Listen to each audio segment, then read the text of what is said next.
All right, we're good to go. What's up, guys? Thank you guys for coming on. Old school roundtable is my thing now, and I can't have an old school roundtable without old man Dexter and of course George Farah. Milos, thank you for coming back. How you guys doing? Good, we're going good. I'm hanging in there, man. You hanging in there? Chilling, you know. I see you. Because late last year, I saw you were really downsized, and now I'm seeing you putting weight back on. Why is that? Because when you saw me when I was downsized, I wasn't doing shit. Just sitting home, watching football, not going to the gym, eating twice a day, and I was about 210. So you know what? I hit George up. I said, George, man, I looked in the mirror one day. I was like, I cannot do this. She said, George. I said, George, send me some shit, man. Let me get back right, bro.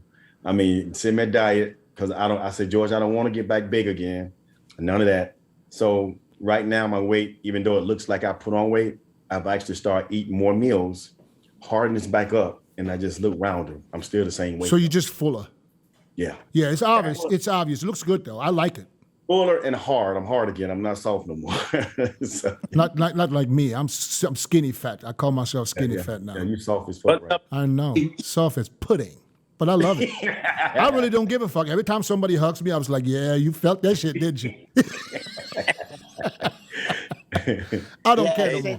This is a professional deformation, right?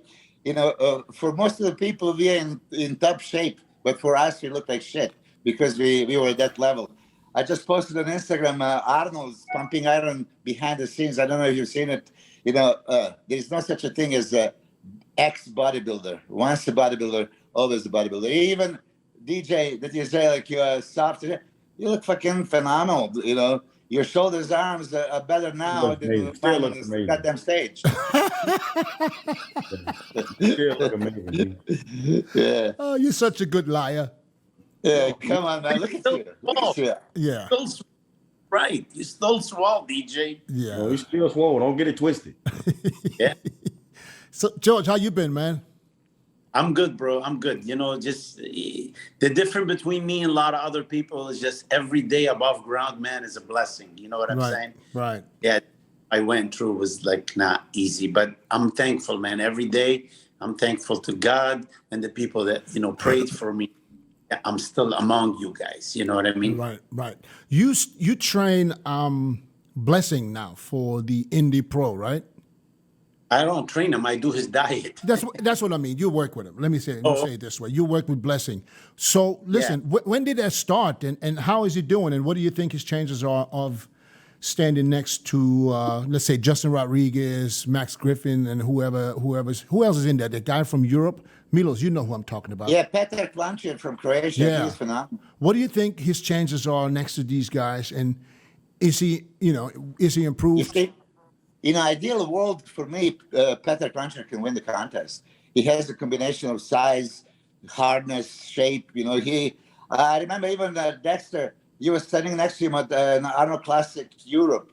I mean, he did post this like maybe a few months ago, comparison with Great Dexter. I mean, and standing next to you, it's not like holding his own, but it's not like you were killing him, right? You were beating him. What show was this, you know? What show was Petar Klančir. Peter. I mean, you guys say Peter. Petar Klančir from Croatia. Mauro Sassi, Italian friend of mine, is coaching him. He was away for a few years, but I mean, if you go on Instagram and see just recent updates from yesterday, my God, you know, full strided chest, shoulders, crazy arms, right? Nothing missing, backdoor biceps. I mean, he's gonna give them run for the money. Dennis, you know, from Gatco back in the day. And I'm going to rewind it a little bit even for Dexter. I don't know, Dexter, if you remember, I've seen you after you won that North American and I got the pro card 98. Before 99, the pro debut, I was at some guest posing and you were there. And, you know, you asked me, you know, to check you out. And I looked at it and I was just like, what? Shit, you look like a cartoon character. Or you're light heavyweight, but your full round muscle belly is just projected like, Jesus Christ. Fast forward to your pro debut 99 Arnold Classic. I mean, yes, you were seventh. You know, they didn't give you a chance because you're a newcomer, right? Yeah. But then you pulled my thing in 99. In every show that I competed, you were there. And you were beating me in all these shows. Man of Champions, Olympia, all that stuff. But you see, they start giving you recognition right there, right away.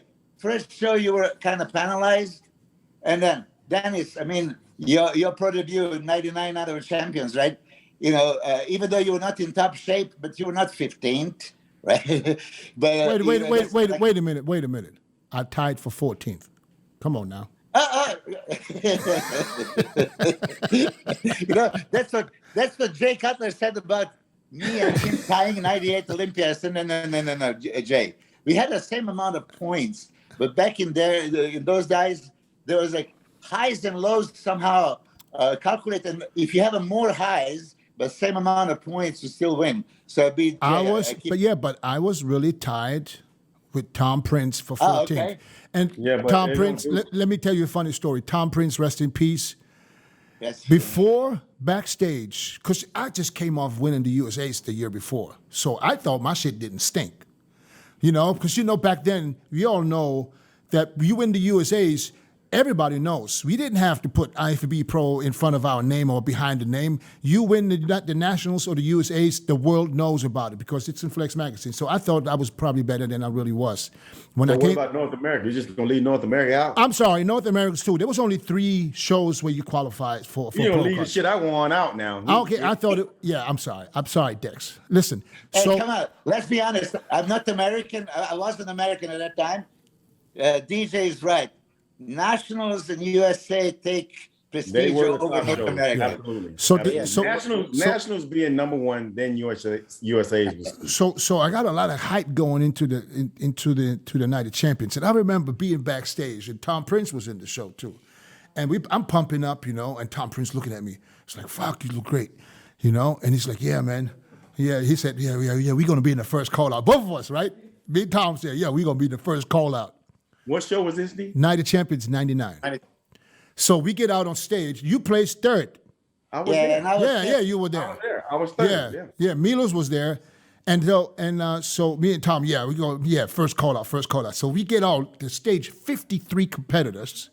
Yeah. We somewhere in third row at the first lineup, waiting for the call out. Next thing you know, they calling 3 people. Okay, not second call out. Not second call out. Me and looking at Tom's, not third call out. Then they call us in the 4th call out. I was like, God damn. You know, that's how stacked the shows was back then. And I remember that's where I met Milos. Yeah, I remember you're gonna retire. I was so depressed and frustrated afterwards. I didn't even fucking fly to California to do my WIDA photo shoot. Because Peter McGuff asked me, you know, after the show, I was like, you know, he saw in my face. He said, "Yeah, you don't feel like doing it." I said, "No, man, no." So I left. But let me get back. A little bit more. You know, at that time, there was the diuretic testing. Yes. And you did something with plasma expanders. Remember? I listened to someone. I didn't know what the fuck it was. Yeah. But anyway, let me get back to George. Let me get back to George's question because we fought. George, I didn't forget about you. George, George, go ahead, brother. Hey, come on. Milos just, you know, what he's doing is what you guys did to him last episode. He's taking it out on me. I wasn't. Sorry, but you won the 2000, right? You turned pro 2000. Yeah, okay. Yeah. I was just going, 98 Dexter, 99 Dennis, and then I was going to come to you. But all right, yeah, speak. No, I'm talking about what happened last episode when, you know, Flex didn't let you talk. So now Flex took over, I heard. Flex was just on a roll. He was just, it was good to see him actually talk that much because that means he felt better. So go ahead, George. Tell me about Blessing. What can we expect from Blessing? Can he win the Indy Pro? And what if there are some changes compared to last year? Where is he better? Well, the changes is like we really hooked up about 5 months ago. Okay. You know, and he called me, and he was actually in Dubai. He sent me a message. He goes, "George, listen, man, I've been having problem, blah, blah. I want to work with you. I've been hearing nothing but the best stuff." And we talked about like a lot of people passing, this and that. I said, "Listen, okay, man, we do what we have to do." So he sent me some pictures, and And I started telling him, I said, okay, you're big, but you're like totally off. And like, we really need, my guys, I like them to be in better shape and stuff. And we started working. The one thing about the guy, man, he's like a machine. That guy can eat. Oh my goodness. So he was eating. I mean, he was actually start looking good around the 290, So he wasn't like, a little guy. So the only, right now we're talking, we're only a couple of weeks out and he's still around like 268, 270, you know what I mean? Mm-hmm. He's in up 260. So that's good for him comparing, his last show when he was only in the 230s or whatever. So he shrunk a lot. So, as far as how he's going to look, I'm going to bring him at his best. Where he's going to place, this is up to the judges. You know what I'm saying? This, we don't know how. But, I mean, I'm going to, prep him to be at his best shape. And that's Do you think that his legs caught up, or does his legs still need to improve? Because his upper is so big, legs did, he did make some improvement, but they might be still a little bit behind, Now the hamstring come them up, like the glutes are striated. So everything is there. But I mean, we also saw people won the Olympia without legs. So you never know how it's going to work. Who won the Olympia without legs? Well, I'm talking not without legs, but he didn't have the big legs, and they kept talking about Brandon so much. Oh. I love Brandon, but his legs are not like his upper. True. If his legs True, upper, but he would not. Right. Even though I think that Brandon's legs are better than Blessing's were last year. So I don't know about this year. I'm not talking about this year. You know. Yeah. So what I saw though, it looks to me like one of his legs is smaller than the other one. Is that just me, or is that something you see too? It's the way he poses them. And I told him, I said, you lift it up. I said, when you put it straight on, it looks smaller than the other. You're right. Because I picked up on this right away, and posed in front of Steve a couple of weeks back. And Steve told him, listen, make sure you place your legs right and stuff. Steve told him, he said, listen, your legs are a little bit behind. He said, but you're a totally different animal than last year. So that was good. You know what I'm saying? So then that's all you can ask for, Yes. As long as it's improvement. I mean, exactly. That's all you can do. How old is he? I think he's in mid-30s. So he's still young. He's still, Yeah. Milos, can he win the Indy Pro? I don't think so. Yeah.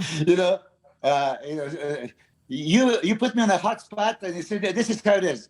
When you asked me about Flex Lewis, right? Can he win the Olympia? So Flex is a dear friend of mine. If I'm just politically correct, it's very easy to say, oh yes, everybody could, yes. But I always take this, just what is inside me to say it. I don't think that Blessing can beat Justin Rodriguez or this guy Peter Cruncher because of the merits of balance. You guys are mentioning the legs, that's half his body, and Blessing is tall, so the legs are quite long, right? And it's just jumping you. I mean, you wouldn't touch the subject of legs if you feel comfortable about his legs are they're top-notch pro winner legs. So I don't think I think that he has a tremendous upper body, and if he creates illusion, and hopefully George is going to dial him in. For me, he also needs fuller chest to match his crazy back and crazy back. And stuff. Yeah, and then if he has a separation on legs and position them correctly, like you said, for Brandon Curry, I always said that I love Brandon's physique, but his legs are not in balance. And if you look in IBB judging, about what should be balance, first thing that I heard when I came to the United States, I went to the NPC, there was this guy, Ken Taylor, NPC judge, I don't know if you guys remember, and he was IBB pro judge. First says, we are looking for a balance, and if you're missing anything. So how can you, win the contest with half of the body missing, in a sense. That's why I think that the judge is going to give to the complete guys first, and then maybe to the, Blessing could be easily top 3. And then, listen, so to correct myself, can he win the contest? maybe. And I hope he's going to laugh in my face and say, "Oh, you said no." If I'm a judge and what I'm looking for at these standards, what we expect, the Justin Rodriguez is going to be in top shape. Peter Concha is going to be in crazy shape. I really believe so. And I'm really impressed with the pictures that Max Griffin has been posting and videos. Max Griffin too, yes. Yeah. I don't know who that is. Max comes in shape. Max Griffin.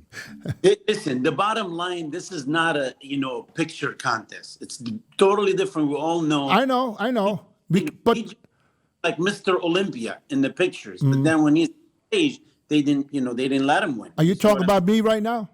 Yes, yes, DJ, you by yourself, man. I'm for real. You and Tony Freeman, boy, y'all were like. I know, but we have only pictures to go off right now, so we cannot talk about. I didn't see him. We gotta wait till we see when these gentlemen are standing with each other, and then we let the judges decide. Yeah, I think we should wait and see what Blessing see the improvement that he's made before making judgment. Now, if he come in like he did last year, forget about it. No, he's not like last year. If he's better this year, legs have come up he can be much better. Not saying that he can win the show. I know Justin, like you said, Justin's gonna be in shape. He got a really nice physique as well. I don't know I will have to see the guy you're talking about, Milos. I'm so bad with very good names, but I'm sure I've seen him. So I'm gonna check that out. But moving forward, I think if Blessing can, like I say, be much better than he was last year, and he brought his legs up some, and knowing that George is coaching him, and I know what kind of condition George is gonna bring him in, he's gonna be a lot fuller than he was last year for sure. So I think he got a shot to at least be in the top 5. I don't know who else is in the show, but I'm betting he'll at least be top 5. Milos, will we ever see another Dexter Jackson? Yeah, listen, history repeats. It's always just like I was saying that story in '98 when I was guest posing, and I heard of Dexter. I've seen some pictures, right? Like when George is talking about pictures, and yeah, it's impressive. But seeing him right in front of me, moving, posing, and you're seeing this round muscle bellies popping out, like Jesus Christ, right? And he was the light heavyweight. It sounded like a super heavyweight or something like that. So yeah, listen, every year, okay. What he's asking you, Milos, he's not asking if you will you see another person with a great shape. He's asking, will you see someone who's done what I've done for so long? Oh, that thing? Of course. Listen, I started it, man. I did 72 pro shows, and then you passed me. I think you did 92, right? But Milos, all the shows I won was big shows, not small shows. So what we get back. Now I can go out and do. I could have won 100 shows if I did all these small shows. I won all the big shows. I'm not talking about winning. You have a 29 victory. You guys know what the problem is. Will there be another me? Do you think there's going to be another guy like Dexter Jackson, not winning all these shows, but physique wise? Oh, that's what I meant. Yeah, I understood DJ correctly, Dexter. It was not about longevity and 29 victories. That's a later question. Yeah, that's a later question. Of course. Listen, it's a new era, and it says back in '90s, we were like kind of better than the later generations. But then here comes Dexter and you in 2000s, right? It's always going to be somebody, guaranteed. Well, let me ask you this: being that there are so many different divisions now, how do you feel about there being top guys like us battling like we're battling, 20 different dudes with great shapes?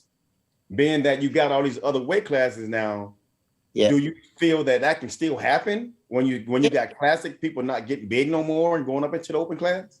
Well, listen, it's watered down because of the classes. I agree with you. It's watered down, and people are going to classic and 212 and everything else. But still, I think with the new era and gyms all over and social media and opportunities to make money if you build up some physique, that soon, in a few years, we're gonna have some great crazy guy. I mean, Nick Walker is, coming out in the last couple of years, like out of nowhere. Hunter is following Lee's steps. It's always going to be somebody. Because I'm going to always be sentimentally connected with you, Dexter. I always say, because I watched you basically, throughout your whole career, and you're going to always be my favorite. But to say there's never going to be another Dexter, it's not realistic. It's always going to be somebody. I mean, until Ronnie Coleman showed up, nobody knew about Ronnie, and then we watched him. Okay. Will there be another Ron? If you said it, you say history repeats itself. Will there be another Ronnie Coleman? For sure. I mean, look at the. No.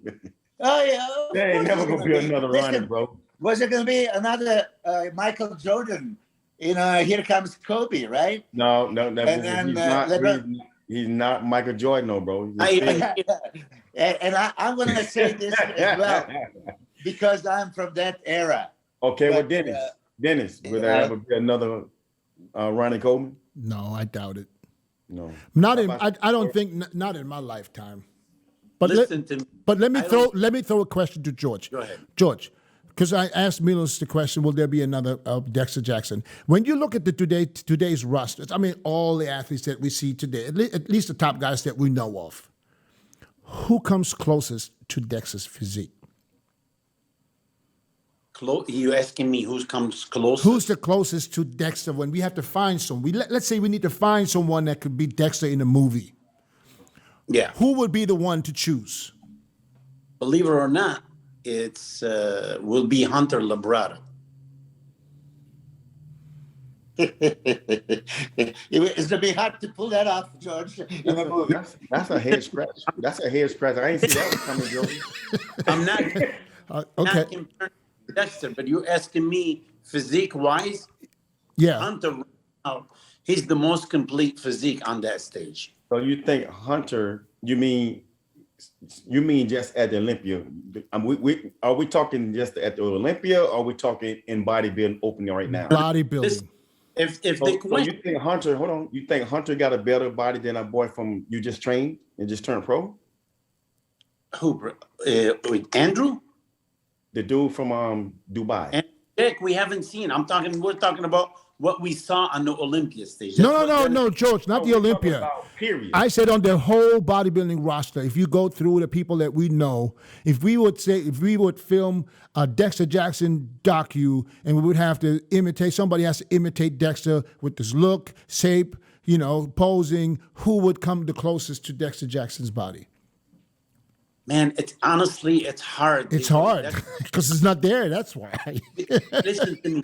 This is what I want to tell Milos something. There is no way somebody's gonna repeat what Dexter did. I'm telling you right now, with all confidence, no matter how many people come, just like there's no way he's gonna come somebody and repeat what Ronnie did. You know what I'm saying? Dexter is one of a kind. Dexter have done it on 3 different decades, man. And he's still, honestly, in all reality, if it wasn't for the corona he got and all that stuff, he could have probably done another 2-3 years without any problem. You know what I'm saying? So somebody with that pretty physique, good to look at, it's very hard. And that's why I was telling you, from all the people on Olympia, me watching, you know what I'm saying, at that time, I thought Labrada, if he comes in even in better shape and stuff, he's pretty to look at. Now, if we fast forward, we're talking about the best, who's going to be like somebody like Dexter, but he can never be like Dexter. Andrew Jack, he's really good, but, he's really good as now, but you need to remember, Andrew's 36. By the time Dexter was 36, he already have won so many shows. You see what I'm saying? That's the Okay. Well, listen, I would have Brandon Curry play Dexter. You want to shape, you want to grace, you want to, it's going to be hard to match Dexter's conditioning, razor blade, right? I don't think that Brandon ever really nailed it to be close to the razor cuts of blade, but shape is there. And so if I'm movie director. But George, I love Dexter to death, of course. And yes, I would be, same-minded. Nobody can beat Dexter, or nobody can beat Ronnie. Yes, in this world, New Age is always going to be how did Dexter get born? Before Dexter showed up, nobody knew that, great Dexter Jackson is going to compete 92 times as the pro and win 29 shows and be Mr. Olympia, right? And classic, so never say never. I mean, Ronnie, I watched Ronnie, listen, 91, I remember I went to Orient tour with Flex Wheeler, Ronnie, there was a bunch of people. And as you know, Ronnie was drug-free. And every time, maybe we could touch that subject too. Nobody ever believes me. When I post something, 91, 2, 3, 4, 5, he was drug-free, F you, Milos, you don't know what you're talking about, laughing and all that stuff. But 91 in Hong Kong, I got into the gym, and he was sitting on the bench doing a one-arm, 110-pound tricep extension. An arm was bigger than my leg, and he was, just as the start of his career. It would be interesting. This is what I would like, if this is ever possible, to rejudge, to have the judges like Steve Weinberger and Tyler Mannion and everybody else get together and say, let's rejudge 96 Olympia now, right?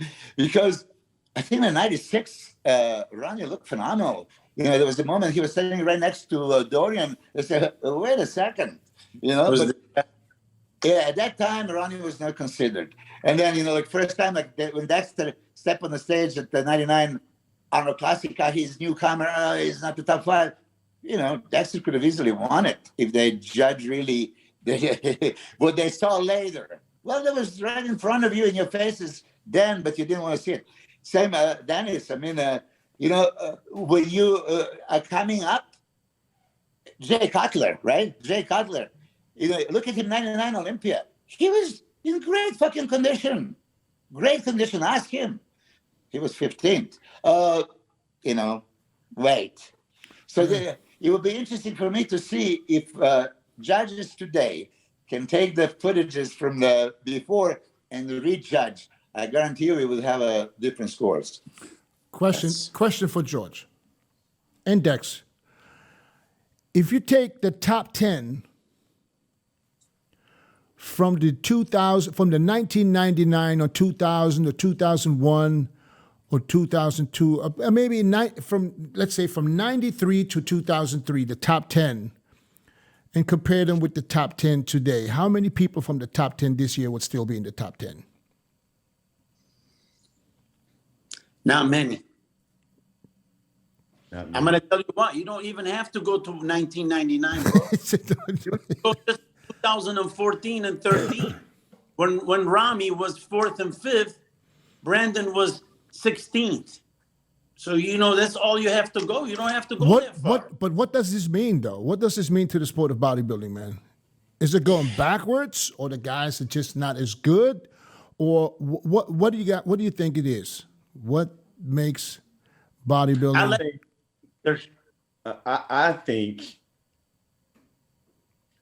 I think they don't have the drive that we had. We didn't have social media where we got to put pictures up so you could see what we look like every week. The focus is not there like we used to train. We used to train. I see these guys training these days. I'm like, are you serious? So I think that's part of it, just social media. And Dennis, I see what most of these guys look like 2 days, 2, 3, a week and 2 weeks out from a show till it's like, okay, I already know this guy gonna place at it because I already know what he looks like. We wouldn't dare show a forearm when we were coming up. You wouldn't. We stayed covered. You. No, that's well. I showed my shit. I had to do something. I had to create some kind of hype. Yeah, but what I'm saying, you don't have social media and all of that stuff and posting every week and every day that you got to show off your physique. You know what I'm saying? And the focus wasn't there like it is, these days like it was back then. Yeah, maybe not with all of them. And you got these guys doing stuff, man. And I mean, I've seen some dudes. I ain't saying no names. They using, Rice Krispies to carb up on these days. And we ain't do shit like that. Mm-mm. It was, chicken and rice and fish and veggies. And that's it. These guys think they know it all, doing all this different type of stuff now. And it's just, they're not getting in the condition that we used to get into. You got to suffer these days, man. Yeah, because especially condition, because this is what I realized. Condition, when you look at the top 10 back in the days, everybody was in great condition. Everybody was in shape, man. They literally got judged off of their physique because the shape, everybody was in shape. Yeah. George, what do you think is the problem? I honestly think is back in the days, we used to get stuff from England and Germany. Now we're getting it from China. Dude, there's so much crap out there that these, sometimes you take in the real stuff and you take a lot. I mean, these guys, I'm talking about local competitor. They tell me, oh, this is what I'm taking, I'm like, what the hell is this? I'm like, bro, we got people winning the Olympia. They're not taking that much, so it's really gone crazy, man. Go ahead. When back in the days, man, when we work out and stuff, DJ, you used to show your picture, but guess what, man? We have to wait a month until the magazine come out until we see it. Now, every day, they want to take selfie and this. I call it lonely. If you don't have somebody take your pictures, there's something wrong with you. Oh, this selfie is, and look at what I'm doing. I mean, it's gone crazy. Kill the magazines. The same focus. Yeah, it's not the same focus. Dex is right. Milos, you've been training people for 3 decades. So now you went through all the decades. What is the reason why some of these guys are not in condition compared to the guys back then? You got to know. I agree with Dexter, right? He says that they don't train, they're not focused like we are to really. You go to the gym, you do your work, you put your foot on the gym floor like you, Dennis, you're all business. There's no fucking picnic, right? Now it's training, fucking machines and all that stuff. Give me a fucking break. The second thing is a diet, as Dexter said. You know how to get in shape. You want to get lean, you fucking get the chicken and broccoli and, if you're lucky like Dexter, you can have a little bit of rice and stuff like that. But you grind it. And now it's like, okay, what did you say? Rice Krispies or I literally have guys, but you said carb is a carb. So, sugar is sugar. So I'm going to have a gummy bears and shit like this. It's not the same. But you didn't ask me, I'll tell you, from stage of the last Olympia, I would put definitely Rami, Brandon, and Hadi in the top 10 Olympia 99. And 2001, right? Hunter would be there if he was in condition. He wasn't. Fifth, Nick Walker, as good as he is, I don't think he would mix good with the aesthetics and shape and conditioning that we had back then. I mean, conditioning-wise, he was very good. But so for me, just to answer the question, he didn't ask me, I would have a top 3 from last year's Olympia in a mix, so not winning, but in a mix. Damn. Let's switch it over to 212 for a second. I got a question for you guys. That's for all y'all. People always ask how I got here. I was willing to work just a little harder than everyone else. Every damn day. If I can have hundreds of hours back, I'm gonna grab them. Spending hours prepping chicken, rice, and vegetables, F that. I rely on perfect nutrition. I rely on trifecta. Shaun Clarida, 212, Mr. Olympia, lost the crown to Derek Lunsford. He went on to compete at the Legion at 174 pounds and won in the Open. Should he be allowed to compete in both events, the 212 and the Open Olympia? What do you guys think? I say one or the other. Why? Because that's how it should be, one or the other. You can't do both. I know, but Dex, don't you think that if they let you compete in the Open and they let you win, that you could qualify, they should let you compete in the Open too if you want to? Why can't he? He can compete. I'm sure he can compete in Open if he wants to. But what I'm saying, if they let you compete in both to qualify, why don't they let you compete in both at the Olympia? Listen, Here is the Olympics. So first of all, it's on the same day or the same weekend. Why would you even want to try to do both shows anyway? Dexter. Olympic Games, Usain Bolt runs 100 and 200 and rally, right? So why not? Shaun Clarida earned qualification. Only way to get to the Olympia stage is if you qualify. Now, especially coming from the NPC amateurs, you can enter men's classic 212, blah, blah, anything you can do in the same day, like 15 minutes later. I think it should be allowed. Okay, well, let me ask you this right here. If you just won a pro show in an open class, if it was me, I'd be done with 212. It'll be open from now on. Yeah, but what are they?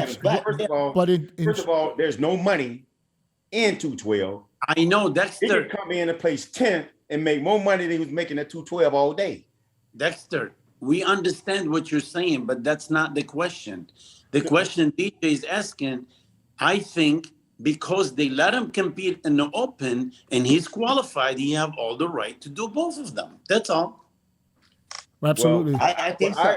I kind of see what they're saying and what they mean. It's one or the other. You qualify for both, but doesn't mean you can do both. I don't see why Pick not. and choose.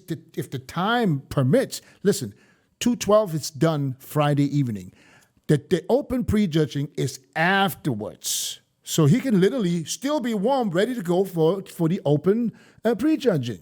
Time, Okay, if that would be on the... And I agree with you on that. Since you explained it that way, and I totally forgot, it is on a different night. I agree with you on that. He should be able to do both if he's qualified for both.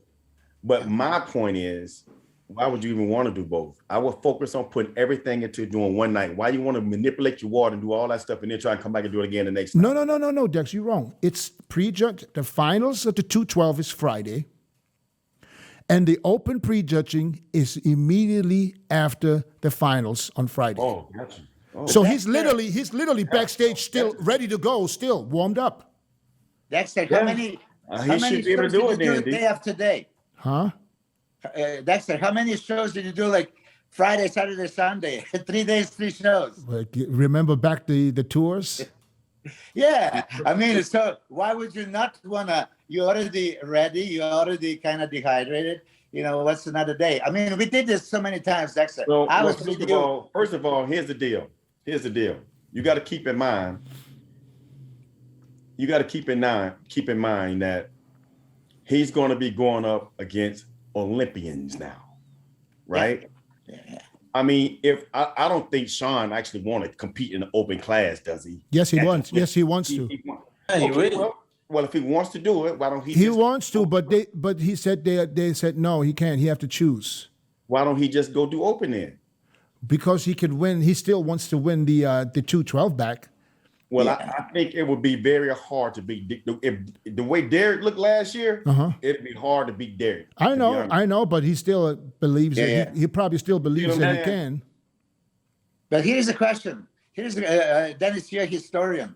Back in the 70s, right? We had Arnold and Colombo, and there was Robbie Robinson was winner, and Mike Manzer was the winner at Olympia, right?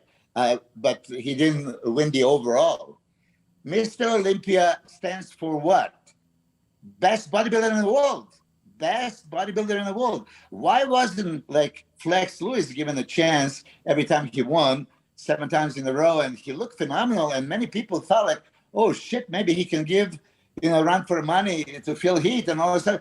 Why didn't you just put him there? He's already, so if Mr. Olympia is by definition best bodybuilder in the world, why not giving them a chance, especially if they're qualified? I think that even here it is. If they don't let 212 compete in both, at least the winner should be called on the stage and do the Arnold Franco thing. That's the short all class, yeah. Yeah. I think if they let you qualify, they should let you compete. If they don't want you to do it, then they should let you. You can't do the open unless you move from. What are they saying? What's the reason that they're giving him that he can't do both? I'm not sure what the reason is. They just told him he has to choose one or the other. I don't know the reason. like I don't even know who 2000. told him. Yeah. Because because I mean, at the end of the day, I just think if you put Shaun, which is 170 pounds, next to some guys that's his same weight but 230 in the same height, I mean, like William Bonac and Hardy, it ain't. You see what I'm saying? I see exactly what you're saying, but I also see that if you put a 174-pound, ripped, complete physique like Shaun Clarida was at the Legion, he'll beat guys 100 pounds more than him. Yeah. Sergio Oliva, Dexter. Regan Grimes, Yeah. But Cedric those McMillan. Those guys are not top. Those guys are all. I understand, Dex. I'm talking about the top Olympia guys right I now. get you, brother, and I get you. And I don't think that Shaun Clarida would go in the open thinking he's got a chance of winning. I think he's going into the open thinking he's got a chance of making top 10 and make another paycheck. That's what I'm thinking. And I would think the exact same. If he could place, I think Shaun Clarida could easily place anywhere between 7 and 10. Hey, ask Jim Mannion. All he got to do is just catch some of these guys off guard, and you know how it is. They're not all in shape. Yeah, but here, Jim Mannion, a godfather of judging. He saw Danny Padilla, original giant killer, winning one of the Olympias, right? Yeah, so in Jim's opinion, Danny Padilla should have won. And he was same like Clarida, 170-something pounds. Muhammad Maccabi beat Lee Haney in a show before, Lee Haney started dominating. Yeah, but what you got to understand, Milos, it wasn't no 212 and there wasn't no open class. If like, say, for instance, when they first started this 202, David Henry was placed in 9th and 10th in Olympia. And I'm like, why in the fuck would you go down and do 202? Now you're just going to mess up everything. You ain't going to be able to come back to the open, which is what happened. If he should have stayed, if David Henry would have stayed where he was, he still could have been doing great in the open class. But when he dropped down to 202, there's no coming back. But he won the Olympia in the 202. Now he's looked at as a 202 guy. Mm-hmm.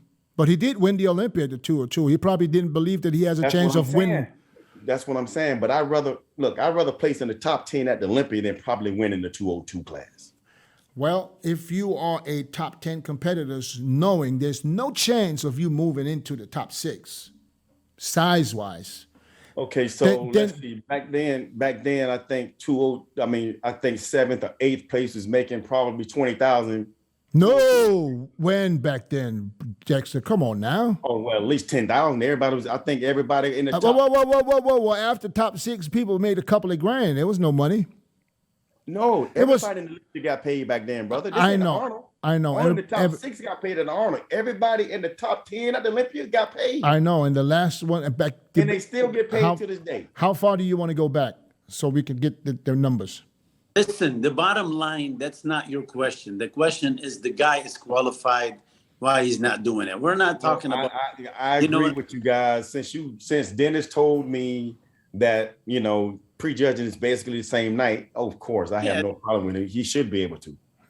Yeah, that's what we're talking about. So let's just petition for this man and get this man to go on both shows. Yeah. Let's get it. Let's petition. Yo, Jim, what's up, baby? Let's get I really wanted to see him. I really would like to see him in the open and see how he fares next to these guys. Because, we all know he's smaller, he's short, he's small, but he looks pretty much complete to me. Well, you know what, Dennis? He could have nipped all that shit in the bud and just jumped in the Arnold Classic. Well, yeah. Well, he could have did Arnold Classic. It's not Olympia. Then if you'd have did well at Arnold Classic, that would have let you know right then. He would have been like, you know what? I just beat a lot of these top dudes at the Arnold Classic. I'm going straight to the Open Olympic. Yeah. Now he's wanting to do both now because he don't know how he's going to place. He don't know what's going to happen if he get in the open class. But had he already tested it out and did the Arnold, which is what I probably would have did, and then I would have been like, you know what? I just placed 5th at the Arnold. I'm going straight to the open class.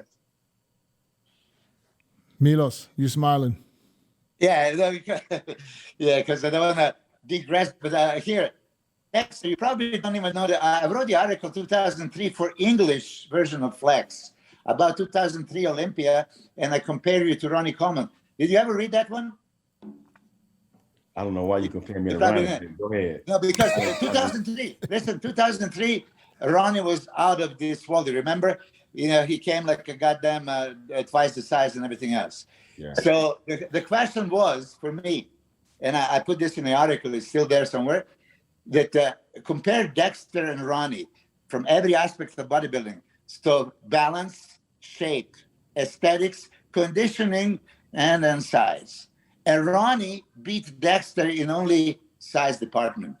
So size matters that much. You know, in everything else, you know, shape, aesthetics, quality, tie-ins, you know, striations, you know, with all due respect to Ronnie, I mean, the goddamn, you know, best bodybuilder of all time, yes, but he was beating you only on merits of size. Right. So on that note, when you're saying that Shaun Clarida would have no chance, yeah, but, you know, listen. I never said he wouldn't have a chance. What I told you was he could have got into and tested waters. Go ahead and jump into the Arnold Classic and see how you fare.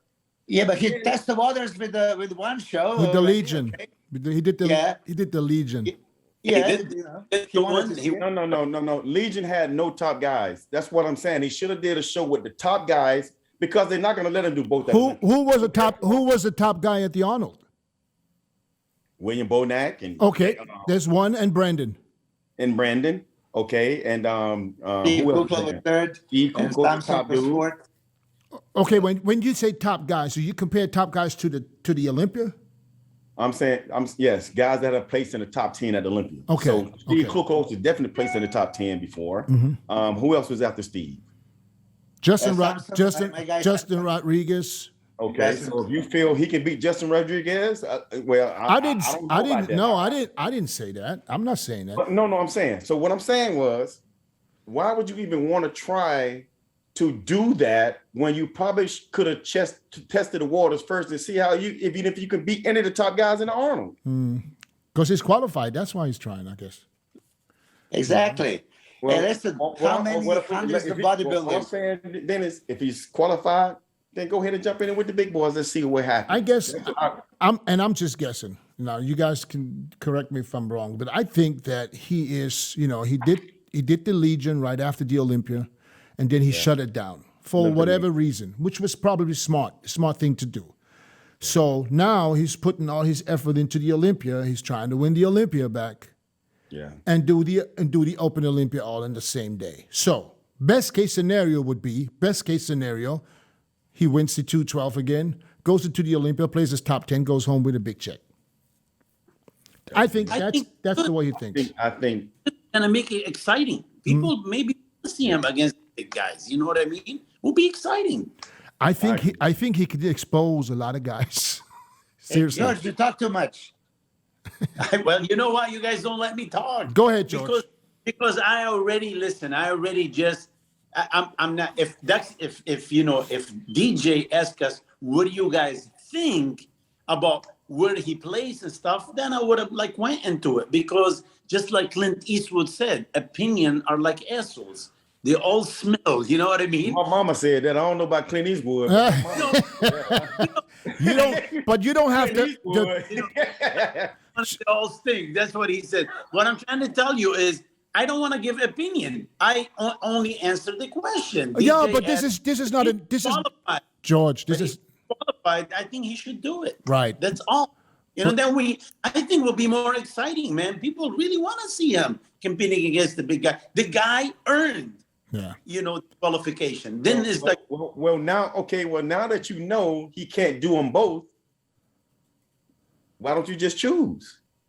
Yeah. But this was my question. You know you can't do it. So if you want to find out where you're at, maybe they still will decide for, if enough people talk about it, maybe they'll still say yes. And why shouldn't he compete? It's not like he would have a much stronger chance of getting, if he, like I said, had he did the Arnold Classic and whooped these dudes, then nobody wouldn't be able to say anything. But yes, you got to let this dude in there. Yes, but Dexter. If I was him, I will forget about the 212. I already That's what I'm saying. That's what I've been saying the whole time. But listen, Dexter, you qualify for Olympia every year. So for you, that's normal. Okay. how many hundreds, and George, you work with so many people, how many hundreds of bodybuilders, thousands of bodybuilders around the world just want to get that Olympia qualification, and they would put the, heart and soul into it, and finally one day made it. They qualified.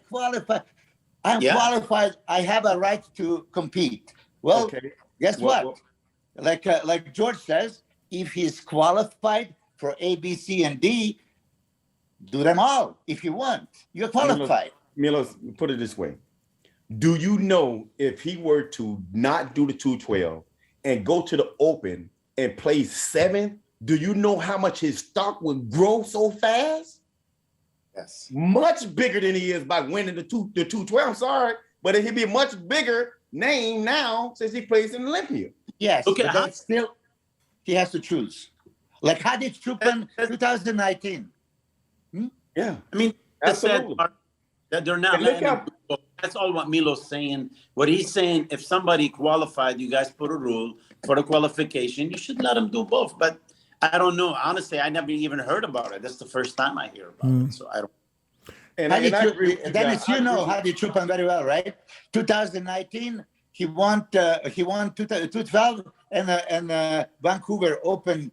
So Hadi and Hani had to choose 212 and Open. And like Dexter, probably he was talking to you, and you told him, don't do 212, just do the Open, and he was top 3.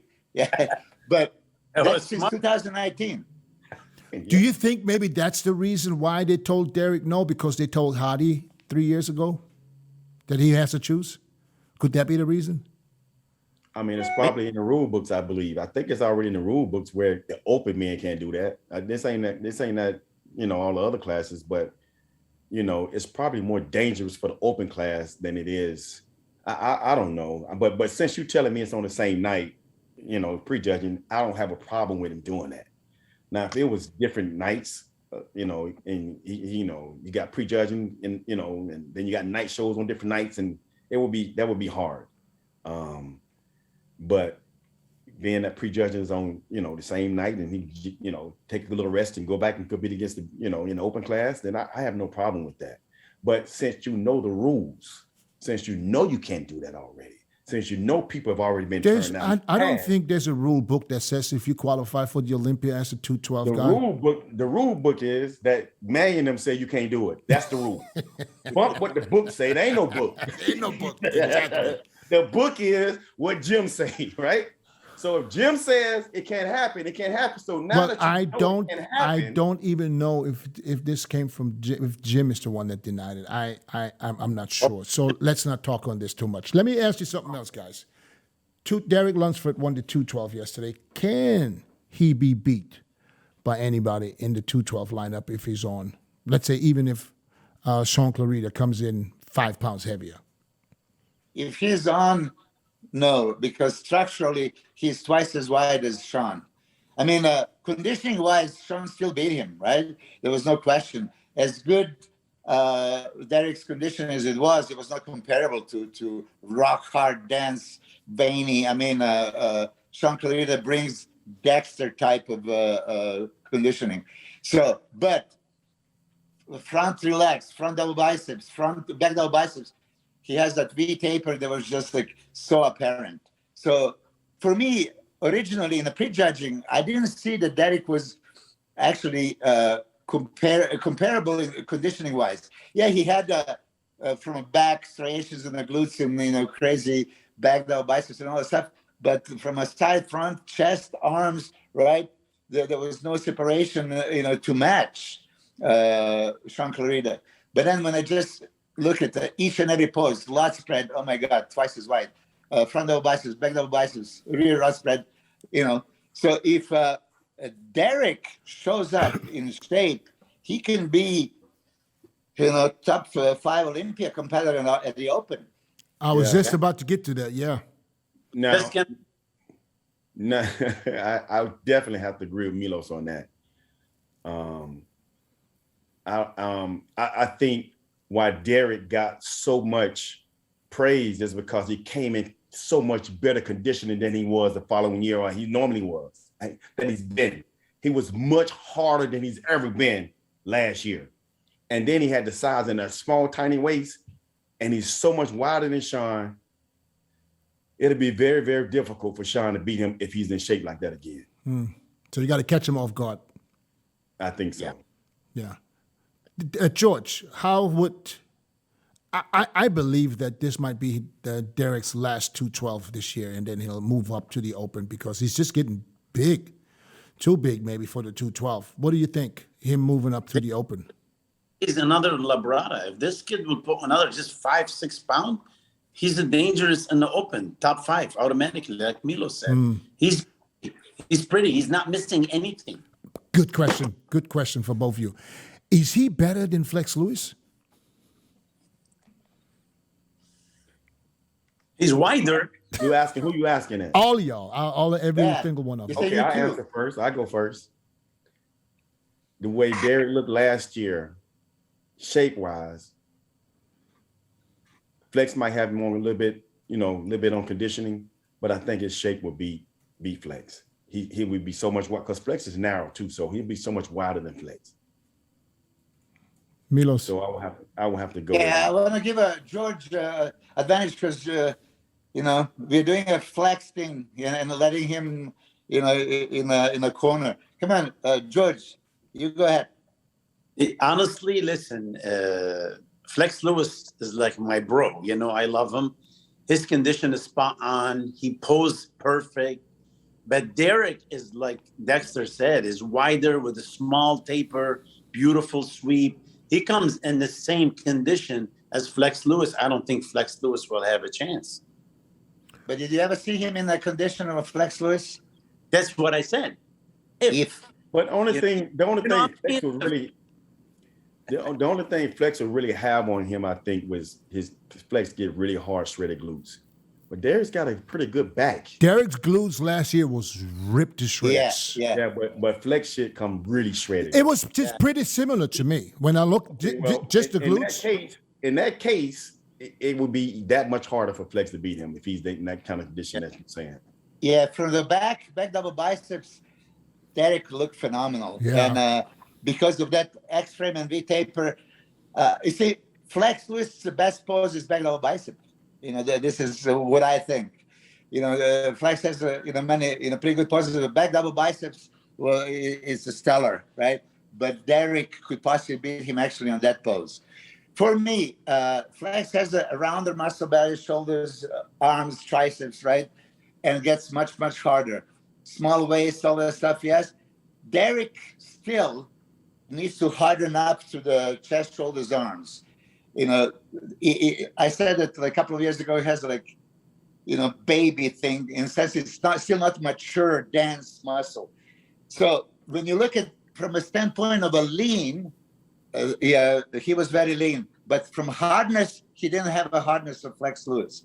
But still, shape-wise, structure-wise, I think that Derek could beat Flex, because of the structure. Yeah, I agree with you guys. I think Derek is very, very dangerous, and he's just coming into his prime, I think, now. He is literally winning the 212 last year. I think gave him an extra kick of motivation. And, I think he can only get better. And with the right combination of him and Hani, I think that it just works. And I believe that, he will be a future contender also in the Open Olympia sooner or later, because all you have to do is do what Dexter did and catch these guys, slipping with just a little bit of condition, because size is not everything.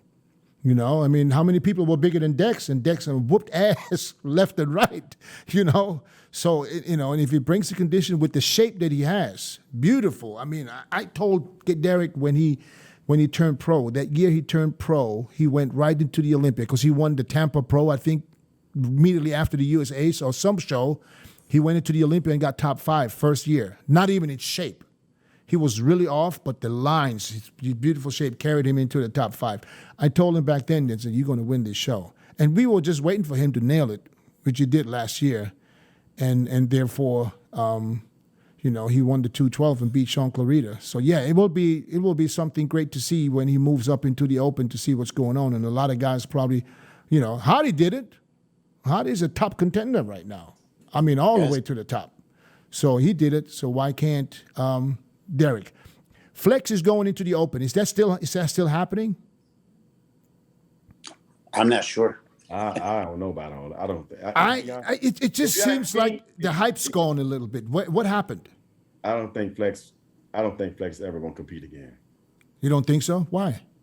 I think he's content with what he has going on with his family and stuff. And I mean, you've seen stuff where he say he's competing this year. Yeah. He wants to do the open. I've seen Neil Hill doing a video where he says he believes that Flex can beat Rami. And but then there was nothing after that. I don't see anything, you know. Yeah. Milos, you see Flex all the time. What's going on? Well, you know, look, he's gonna get the baby any day now. Today, tomorrow, next day, right? And of course, this is his priority right now. So is he gonna be able to switch his mind right after that? There's 33 weeks for the Olympia, right? He is looking in shape, maybe a little bit downsized, right? But you know, the Flex really responds very quickly to everything that he does. And what I said last time, and I'm going to say this again, we never seen Flex Lewis 225 on the stage. And if you see him 225 on the stage, maybe we're going to have a different opinion. Maybe he could have contested for a title. I mean, Dexter beat Rami as at Arnold Classic 2020, right? 2020. It was the last time. And it's still the same Rami that a few months later won the Olympia, right? So is things are possible? Yeah, if we would see 225, 228 Flex shredded like he could be, then he would be contender. Is he going to do it? I don't know. I mean, Dennis, you just got a granddaughter, right? And you know how your priorities switch. And I know exactly what happened to me.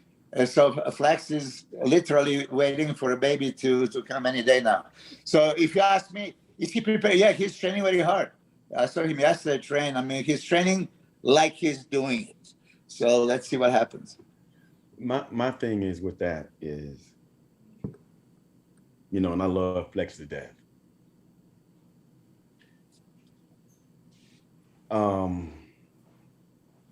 When, like, say for instance, when Flex went against Hottie overseas. Everybody knows Hottie won that. In Korea, yeah. Okay. If you see the size difference, now keep in mind they was around the same weight then, right? So if you put 222, you know, if you put 225 on Flex and put another 225 on Hottie, it's gonna be the same difference because Hottie's legs are so much bigger and rounder than Flex's, right? Mm-hmm. So when you're getting up into this part of the competition, when you get into Olympian stuff, that is what's pushing most guys when it comes to the open class is having huge legs. So I think Flex will have a problem because his legs already was down a little size compared to his upper body anyway, because he got those huge calves. So he don't have the biggest legs. He just gets shredded. So it would be hard, I think, for him to be compared to guys like Hottie, even though they're the same weight, when Hottie legs was way bigger than his when they was at the same weight at one point anyway. You see what I'm saying? Mm-hmm. But, you know, we'll see. George, what do you think? If he even does it. Lex Lewis, if he comes in 225 in shape, he'll be top 6 automatically. That's my... But what I'm saying is, Hottie was third. I'm saying beating that top 3. He can be top 6. But when you're talking about beating Hottie and you're talking about beating William and these guys, I think that's going to be a tall tale because those guys are still the same height as him. And still, you know, like William is like 230 and he's the same height. It'll be hard if he's in shape. You know what I'm saying? But I still say he can be top 6, but beating Hottie, I don't see him making the top 3. Hottie's even bigger. Okay, Dexter, what was your best condition in your lifetime? Would you single out the show? My best condition? Yeah. We agreed back then. I think my best condition was when I won GNC. In 2002? 2000. At 2003. 2003. Oh, 2003. No, what did I tell you last time? What I think your best condition was? Remember when we talked about it? I can't remember the year. 2009. 2009 was my best package. But my best conditioning. George, am I right? Am I right? 2009 was my best package. That's my favorite package. But condition-wise, now, that's Milos asked me what's my best condition. He asked me what's my favorite physique. What year is my favorite physique?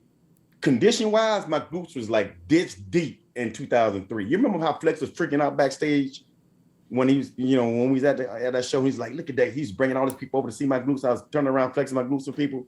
That was 2003. Yeah. But 2009, that's my best package, I feel, ever. Olympia? 2009 Olympia? Mm-hmm. Well, okay. Maybe I'm going to put you on the spot, but I'm going to ask you anyway. 2008, you beat Jay Cutler, fair and square. 2009, of course, you know that was going to be you too. For me, when Jay stand next to you in the prejudging, just the quarter turns and stuff, I sense, I don't know if I'm right, but I sense that you were intimidated in sense of you were kind of losing the confidence at that, just quarter turns already.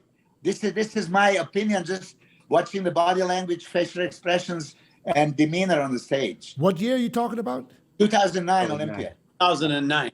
I don't know what the hell Milo's talking about, because that year, like, terrible. My shit was... I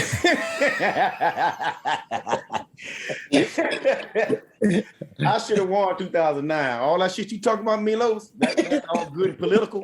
Hey, that's what I saw. George, when did you guys start working together, you and Dex? I think right around that time. Because I remember before that, Dex would always say, you guys need coaches George and I trainers. started working together in 2010. Yeah, that's what I said. A little after that. That's what, because I remember there was a little decline. We started working together when Dennis James says Dexter's done. No. What do you mean Dexter's done? Yeah, that's what he used to say all the time. Oh, he's getting old now. See, listen. Yeah, you used to say that. No. Here's what I stand straight for. I said Dex was on a decline. We all can agree, right? No, that was only 1 year. All right, 1 year. And that was just 2010. 2010 when...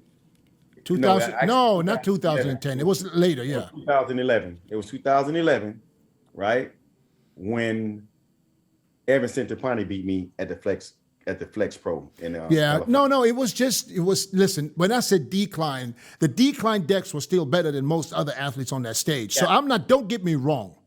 When I said decline, it looked like Dex, age is catching up. That's what I always said. I don't know how age is catching up. Hold on. I'm not even done talking. I'm trying to explain what I'm saying. It looked like it. It looked like, okay, the legs start going, and then all of a sudden, here comes Dex, like it's just started fresh, and the legs came back, everything was back to where it should be. That's what I'm saying. I'm not saying you were done. I'm saying it looked like, and I remember talking to you, and you said... What did you used to say? Dex, I'm going to quote you, because I remember I talked to you about this, and you said, yeah, man, I think I'm done. Yeah. Oh, and I did. I said that after Evan Centopani beat me. I was like, yeah, I was ready to hang it up. But if Dexter would have listened to me, Evan wouldn't have beat him that night. Why? What happened? Well, I was training with Joe McNeil at the time, and he sent me. He sent George. He sent him to my room. He said, "Go see George." So he came to me because me and Neil were cool, and Dexter was like a brother. So I looked at Dexter. I said, "What do he want you to take?" He said, "He want me to take this." I said, "Dexter, listen to me, man. Do not take this because you are going to flat out. You are ready. You just need a couple pounds of water. When you sleep, you're going to wake up right on the money." He said, "Yeah, but Neil want me." I'm like, "Listen, I'm just telling you. I can tell." He goes, No. That's why. He did what he had to do, and then he came in flat. He said, "Damn, George, I wish I would have listened to you."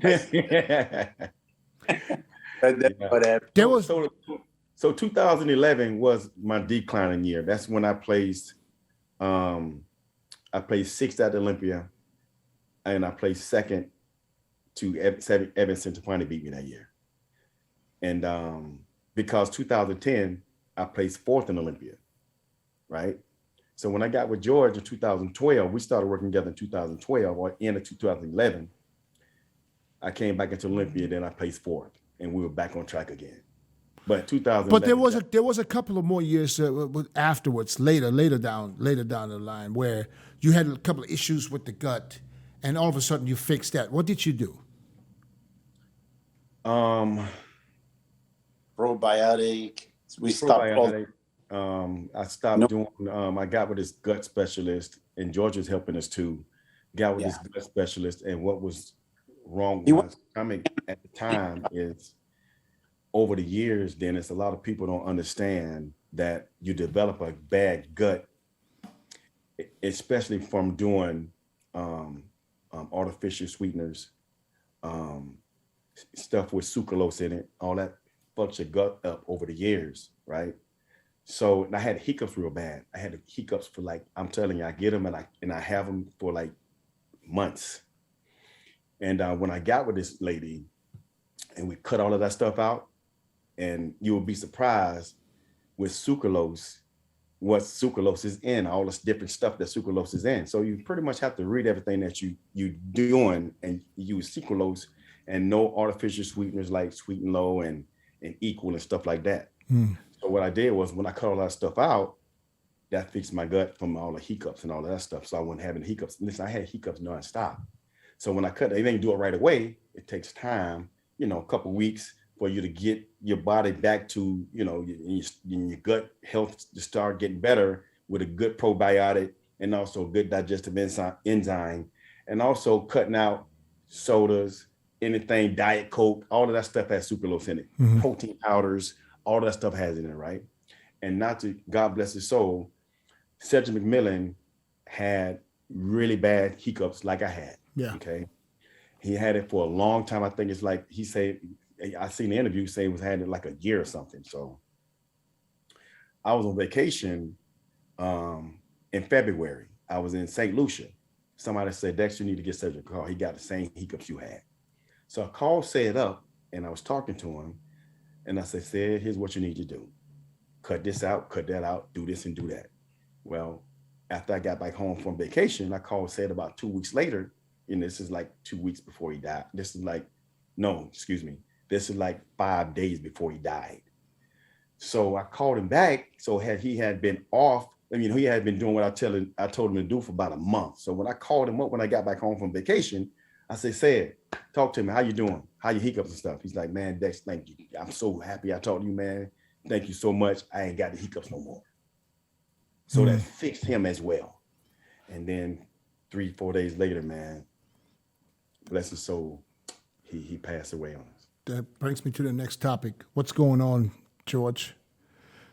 What do you think is happening? What do you think is going on? Why now? Why not 10, 20 years ago when everybody else was doing the same thing? Well, we left at the beginning about the gear being from like God only knows from where. And people don't understand, man, this is your body. You got to treat it like a temple.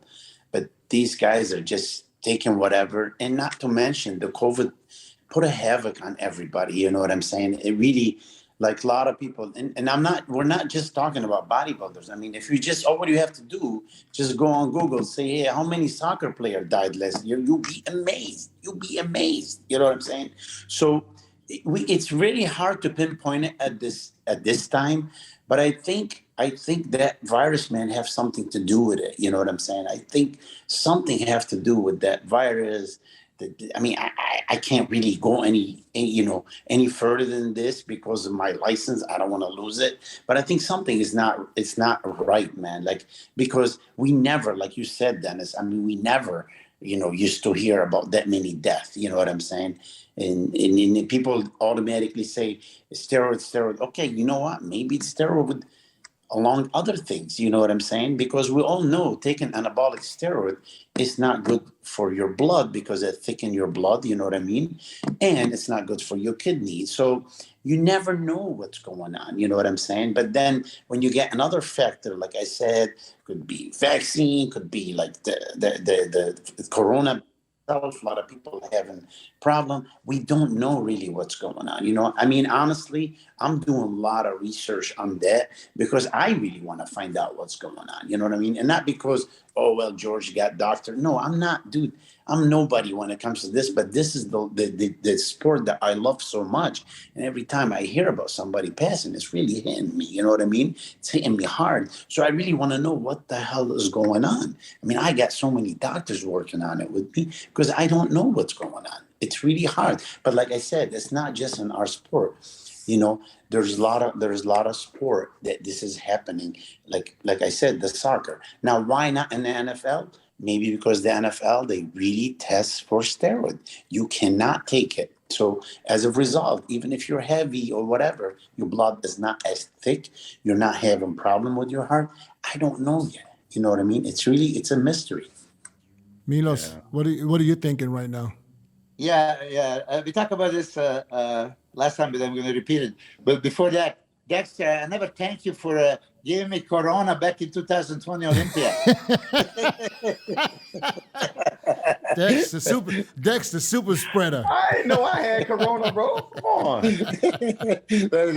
But anyway, yeah, listen, it's a touchy subject, but I agree with George that Corona has some major thing to do. And I told you this last time. I'm just never the same. 2020 Olympia, after I came back, I was dead to the door. I mean, in sense of I'm thirsty as hell, but it's like 2 meters away from me to drink the water, and I just can't make an effort. So I'd rather fucking be dehydrated than walk 2 meters. And then when I got the 2 vaccines, and then I got the Corona again, and just don't feel right. I mean, that's why I told you, DJ, last time, if I die in any recent years and people, here it is, steroid user. Steroids never affected me negatively any which way. I agree with George in the sense of, is this super safe, zero side effects? No, but steroids, here since World War II, right? And Arnold generation and Lee Haney's generation in 90s, and we all used it, and there was never really a problem. Now, all of a sudden, people are dying. George mentioned soccer players. We have in every single field, my close family, there's many casualties already. My friends from Europe, from Mexico, from all over the place. So I don't want to be conspiracy theorist, but there is something with Corona for sure. Other thing, bodybuilders, we don't just use steroids. We use just about, or most of us, just about everything else that they need to, get you in this kind of shape. So when you add this enigma thing that now before, as George says, we were getting things from Germany, now we're getting from China. You get what you're supposed to get back then, and now you're getting what they tell you you're getting. And God knows toxicity level and pharmaceutical grade, what they actually put it in. This all combined synergetically can create these issues. But, for heart issues, I would more look at, to other enhancers other than steroids that we use for the contest. So I don't want to pinpoint of any particular one. We know that George Peterson died 2 days before the contest, and then people were suggesting maybe dehydrated and all this. He was not even in a stage of dehydration yet, and his coach didn't even give him any diuretics. But people like to assume crazy things that maybe happen. Dax know about Cedric. He was already sick at the Reno show. If you remember, he didn't show up at the finals. And then, then there was that video that he had a hiccups and not feeling well. And there was those are all the signs that now, you see, somebody says he already retired. We as the bodybuilders and competitors, toughen up, just do it. Okay, don't be, pussy, just, do it. That's your job. That's your profession. But there are the moments when you really have to consider what I'm going to put in my body. Is this worth it? And am I really checking, or I just jump off the high-rise building and feels good as I'm flying down until I hit the ground? So before you hit the ground, you should look where you're landing. In sense, before you decide, okay, am I gonna go all out?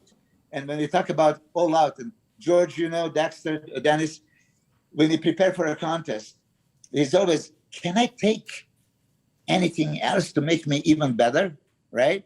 This is always that one thing. Can I take it? And then Joe Blow from east side of the globe is doing this, and from west side, it's always like something extra new, and that's how people get in trouble. Back in Arnold times, there was Decadable and Test. And then in our times, we all know our cycles. What I said last time, and people don't want to believe, it's very, very moderate.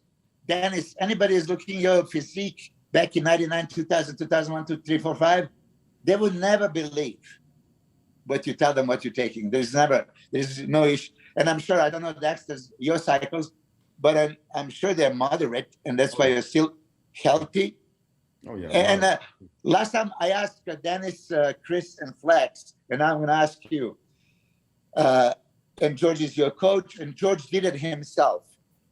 Did steroids actually affect you any which way negatively? That when you were taking, you felt unhealthy or, some kind of damage? Not me. Not at all. George?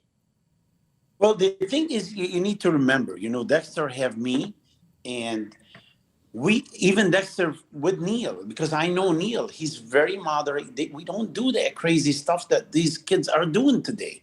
You know what I mean? But now back to other things, like we said, what you were saying, we're not going to be conspiracy theorists, but people are dropping like a fly, and a lot of people, we don't hear about it. Now, and another thing that people need to know, steroid may not affect you in a certain way, but guess what? Steroid right now, the latest study actually last year says anabolic steroid is going to give you a CKD, which is it could damage your kidney. And if it damages your kidney, it could damage other things. Now, I'm not saying this is the reason people are dying. No, absolutely not. But what I'm saying is, in 1935, when they made steroid was supposed to be for people having, depression or whatever. But now we found out that steroid actually can make people depressed because, it works on the dopamine and serotonin. That's why you see a lot of people during the cycle, they're feeling great and stuff. And if they don't have a coach like you that knows what it's doing, or me or whatever, people that know their stuff, and they get off like right away, they could actually affect their thinking and how they feel, you know what I'm saying? And this is based on studies, not just me, George, saying it, you know what I'm saying? Those are studies. But in reality, it's like you're saying, people are taking it and they, they're taking stuff, somebody making it in his bathroom, sink, whatever. I don't know what the hell these people, not back in the days, we used to get it all pharmaceutical or whatever. We know at least it's not going to hurt you, if you do it with it matters, you know what I'm saying? So I think that's what's going on too, and that's why a lot of people are hurting, How can we get the message across to the guys now and the guys coming up in the future to... You diet down, train hard, and supplement smart for months. When the time comes to step on stage, don't leave your tan to chance. Go with the pros. Pro Tan. #1 worldwide since 1987 and the official sponsor of the Olympia for the last 15 years. Don't step on stage without it. Pro Tan. To stay in a somewhat normal, moderate range, how can we get the message across? This is the problem I deal with all the time. I have an office, me and my wife, she's a medical director also. We see a lot of people. But the problem with the younger generation, this is where the problem is. Because you see, like you, me, Milos and stuff, we know that, man, we have to be careful. Life is too short.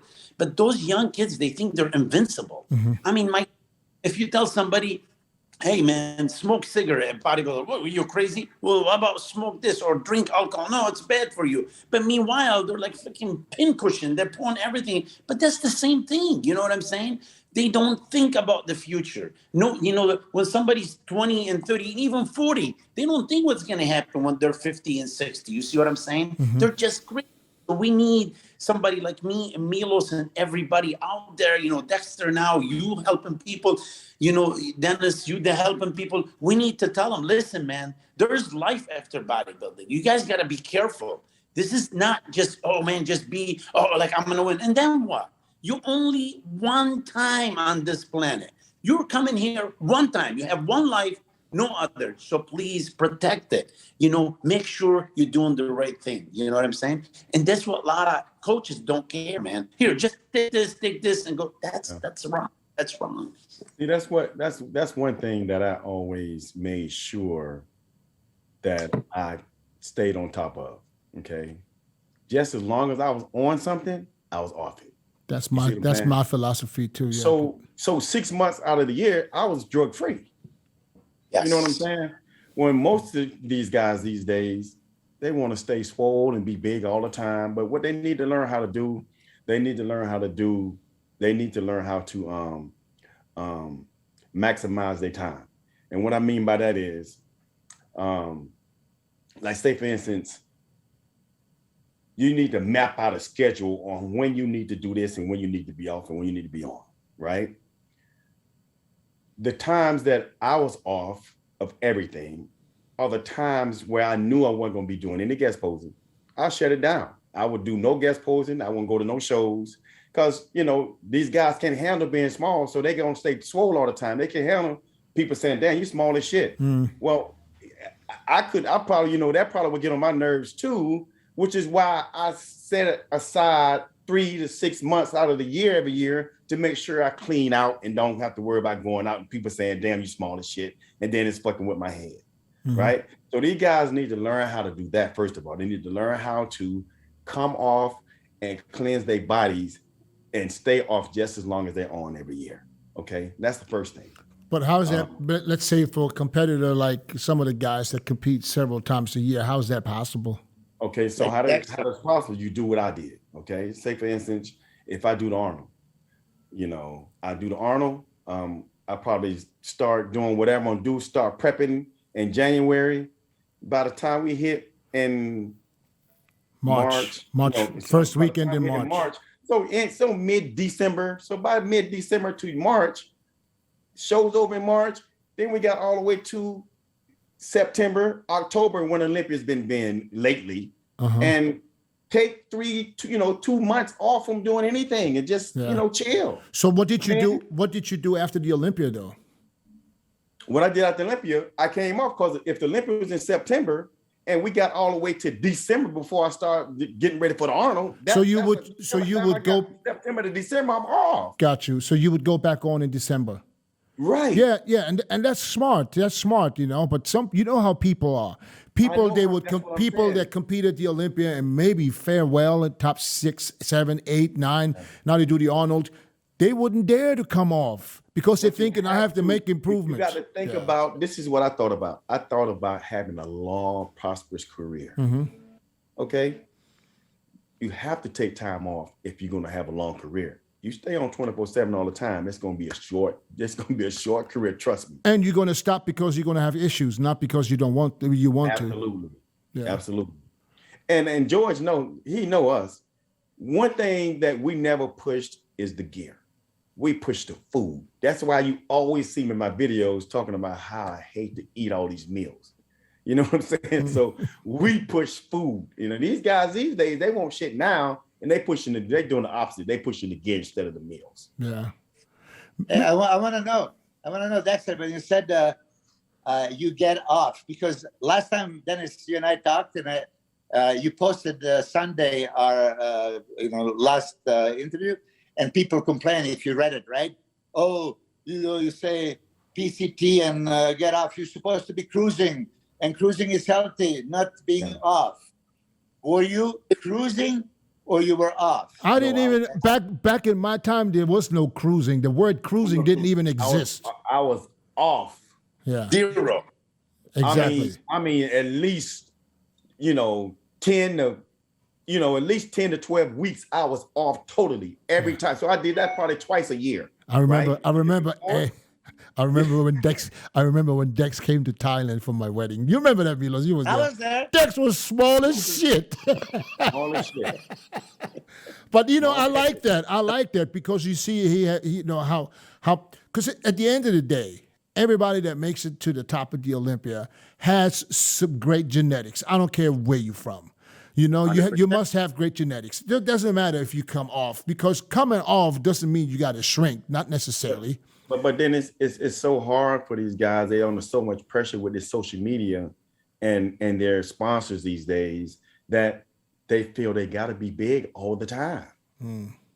That, and psychologically, these guys can't handle getting small. And even back then, there was guys the same way. They couldn't handle getting small. 100%. But guys like Kevin LeBron, man, Kevin will drop 50 pounds in a minute. Yeah. You know that. Yeah, Kevin didn't care. Yeah. Kevin goes 6 months and he's 225 for 6 months. Yeah. And that's why we have long careers, because we did the necessary things that you have to do to stay healthy and make sure you do your blood work every 3 to 6 months. That was big, man, for me. Yeah. You know what I tell people sometimes? I tell people, listen, the goal is, of course, to go in healthy and to get out healthy. Yeah. Just because you get out, though, doesn't necessarily mean that 10 years down the line, you're not paying for what you did 20, 30 years ago. This is true. But at least you know where your blood work is, and you know all of that. If you ain't know none of that stuff, then hell, you might be dead. Ain't no telling what's gonna happen. Yeah. At least you can change up some things and correct your blood work and get that back running good and healthy again. If you just taking gear and not even checking on yourself, ain't no telling when you're gonna pass. Yeah, but Dexter, you're welcome. Yeah, but we talked. I was even doing that before you, Georgie. Yeah, we also talked about this last week, because most people just don't check. They don't want to know. They don't want to. George, Milos, how important is it to know what's going on? Even, because I always thought that doing this, getting green light from having good blood work is a motivational kick to get back in a good prep. It is just like coming to the door, opening and closing your eyes, and you don't know what is your next step, right? You have to know what you're doing. You want to be healthy, right? So don't just be blindfolded and, keep going until something happens. Most of the guys now, I'm going to keep doing until something happens. That's a wrong attitude. But just one point to say, Dexter, I'm so happy that you confirmed that you were off throughout your 30 years, 29 pro victories, 92 pro shows. When Dexter was off, he was off. When Dennis was off, he was off. When I was off, that means off. These people that even signing there in under the video with you, Dennis said, no, that's completely wrong. You're supposed to be on cruise. You don't want to mess with your hormones. If you were there, you want to keep doing it, but just reduce it. Back in the day, we were not abusing. So if you go from 500 or 750 milligrams a week, right, for 12-week cycle, it's normal to get off completely. What people are doing now, like you said, Dennis, their whole year on a cycle, 2,000 plus. Yeah. So now we'll go from 2,000 the whole year around to zero, be the same as you going 500 to zero. It's not the same. So reconsider. And look, we don't have a reason to lie. Dexter would not come here to lie. Dennis, you have this podcast. You'll be always straightforward. George, you're a coach for forever. Would we have a reason to lie to the people that are listening to this? Reduce your cycles. Listen to the actual pros that have been there, done that at the time, 90s and 2000s, right? When it was the peak of bodybuilding. That's what people now, they want to emulate, this kind of conditioning. You even mentioned earlier, how many top Olympia competitors now would place in top 10 at 99. That means that if we, back in the day, did it that way with the moderate amounts, completely off, checking our health. I mean, we are all over 50, right? You know, George, you're the baby in this group. We are all healthy. And by the way, that brings me to the point, George. We didn't talk before the podcast because Dexter was late, but you touched the subject about your health. I would want to know, I'm sure that Dennis, you want to ask him directly about your health because you're one of those miracles. You were written off completely and you're as healthy as can be, smiling, loving life right now. He's got the name Bulletproof for a reason, but not only was he shot, George also went through cancer. Yes, that's why I'm asking. He beat death's ass a couple of times. So, George, give us an update. Got them 9 lives. The reason, you know, I get the cancer, I think because I got shot. So it's actually 20 years later, you know, with having fragment inside you, you know, that we all know that you can't have anything in your body that, you know, lead. We know lead can cause major problem. And I think that's how the cancer started, you know, but I was one of the lucky one that I'm a nutritional expert and I know a lot about human body. So when I went to the hospital and they gave me about 10% or whatever to live, that mean, you know, I got 90%, I'm going to die. As a matter of fact, I get the same advanced cancer as the actor from the, what's his name? The Black Panther. You know, we were about the same time and he ended up passing away. But he had the same problem as me because many people don't know, started in the colorectal, went to the colon, went to the prostate, went to the bladder, went to my kidney. So it's not a joke. It was really, really, really bad. And like I said, man, I'm very thankful for the many people that prayed for me. And I'm, of course, thankful for God that he heard these people. You know what I'm saying? So the joke, it wasn't. And that's why right now, you know, I was just doing a seminar and some guy, same thing, Milos, he was talking about, oh, we got to do cruising because I told him, listen, you need to get off. Health is very important, blah, blah. He kept arguing with me. I said, listen, how about you and your wife, you guys sitting there arguing with me? Health is not important. How about I give you guys $2 million?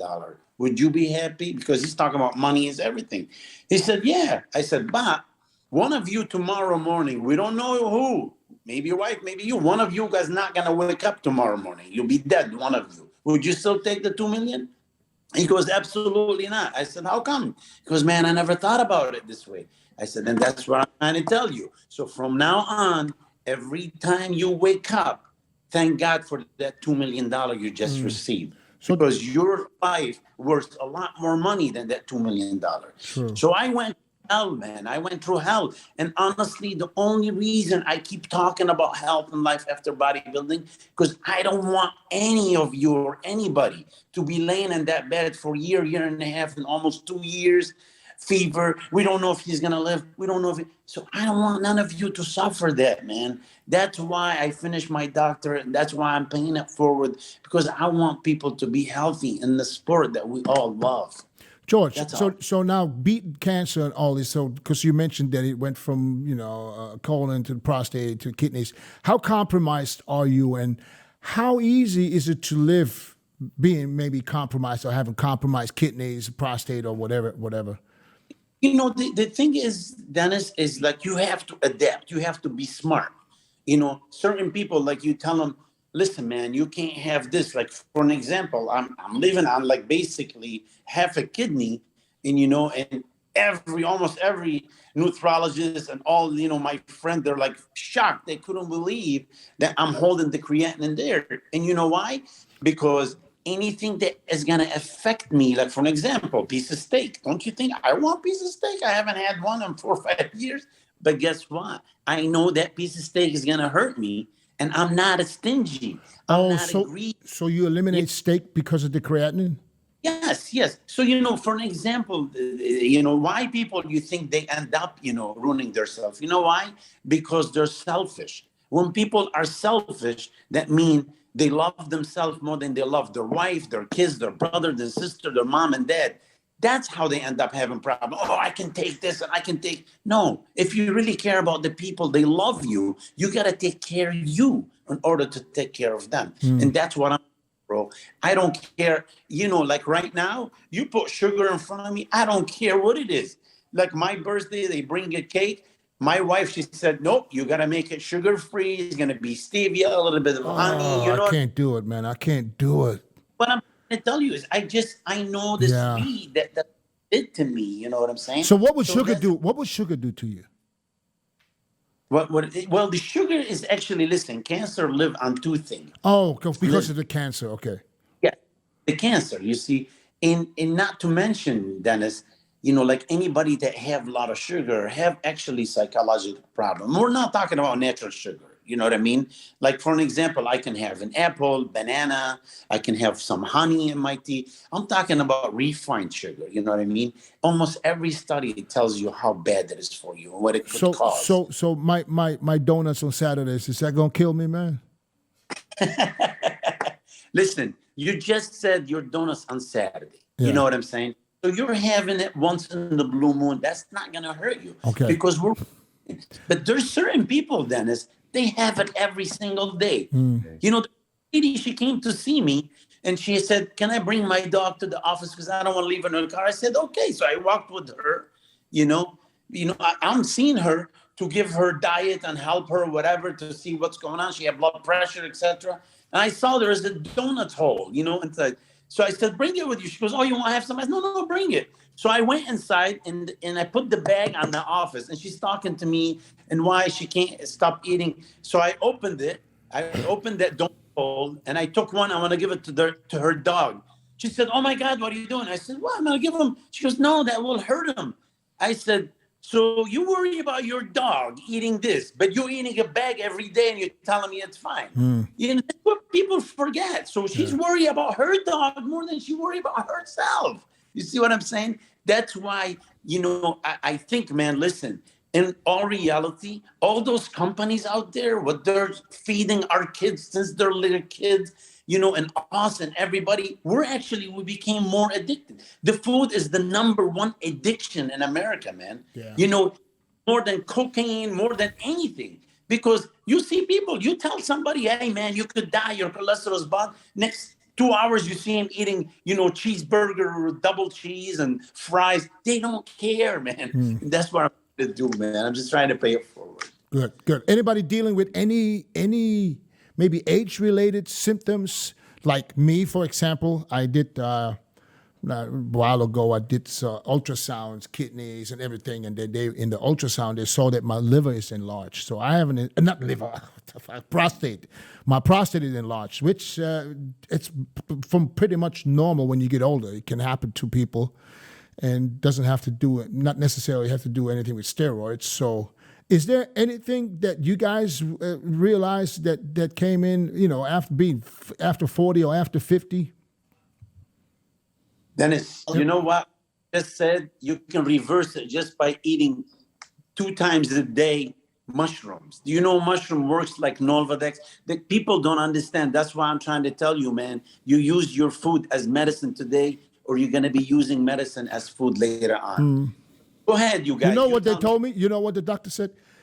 For BPH, a Cialis a day. Since then, I'm walking around like a fucking hammer. I swear to God. Well, Cialis is blood pressure medication. That's probably why my blood pressure is so low. Yes. Because my blood pressure is like anywhere from 99 to 106, 109, 110 to 60 to 55. That's crazy. Yes. So Dennis, you take a half a Cialis every day? No, I take 5 milligrams. Okay. 5. Just cement. Yeah. Yeah, every day. That's perfect. Dexter, don't bend over in front of Dennis. Yeah, no, I sleep on my stomach. Don't worry about it.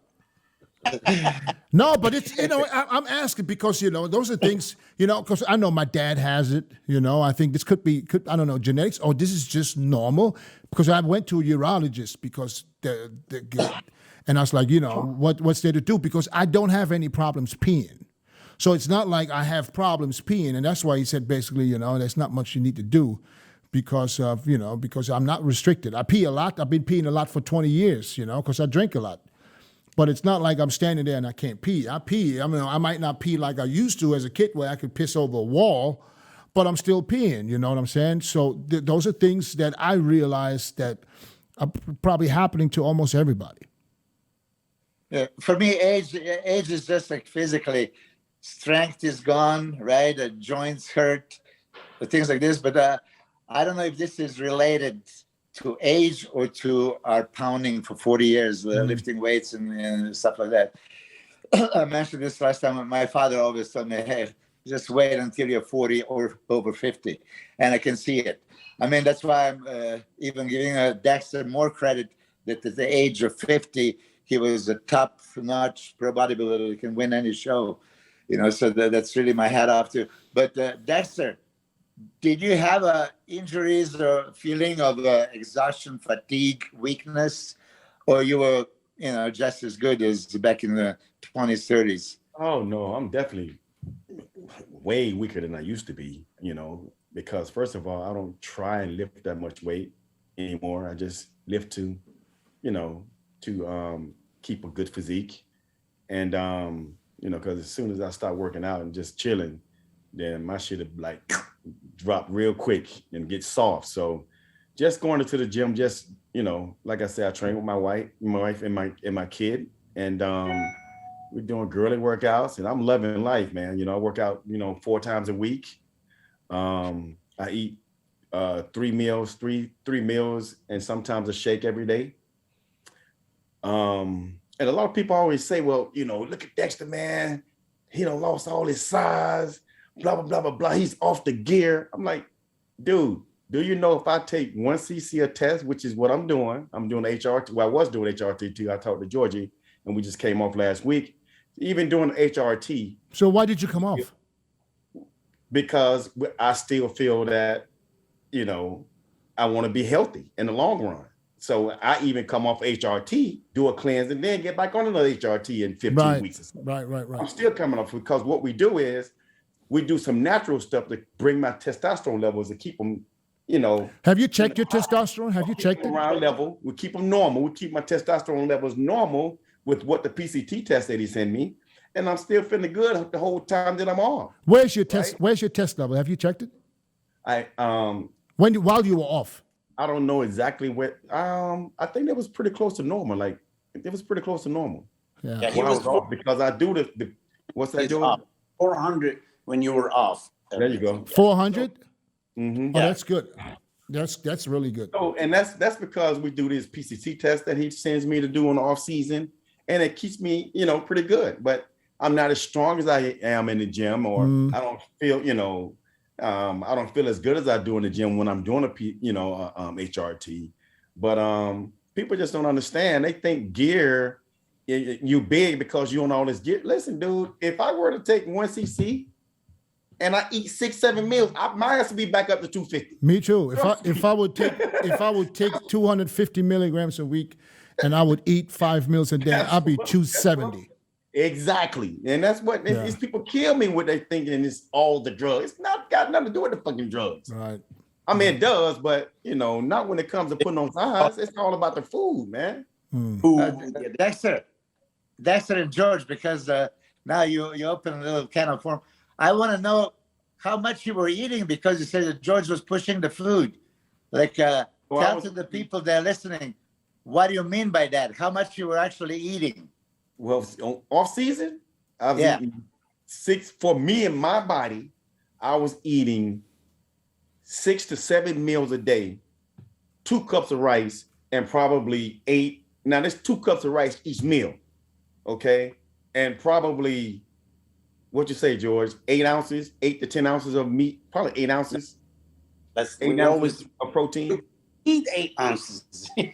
I don't even eat 8 ounces. George, that's too much meat for me. How much? How much do you eat today?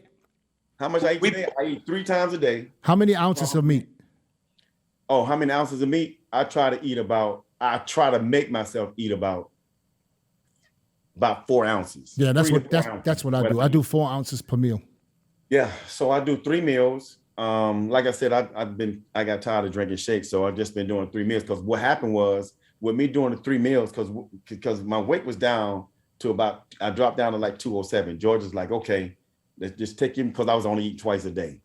So George said, take your meals up to 3 meals and then do a shake with that. I did that shit for like 10 weeks. I jumped my ass on the scale. I was almost 220. I was like, what the fuck? So I had cut. And I was only eating a cup of rice. I was eating a cup of rice with each one of those meals, 3 meals with a cup of rice and 4 ounces of protein, and then having a protein shake. So now I've cut those carb meals in half. So I'm doing like a half a cup of rice each meal with 4 ounces of meat. But that proves.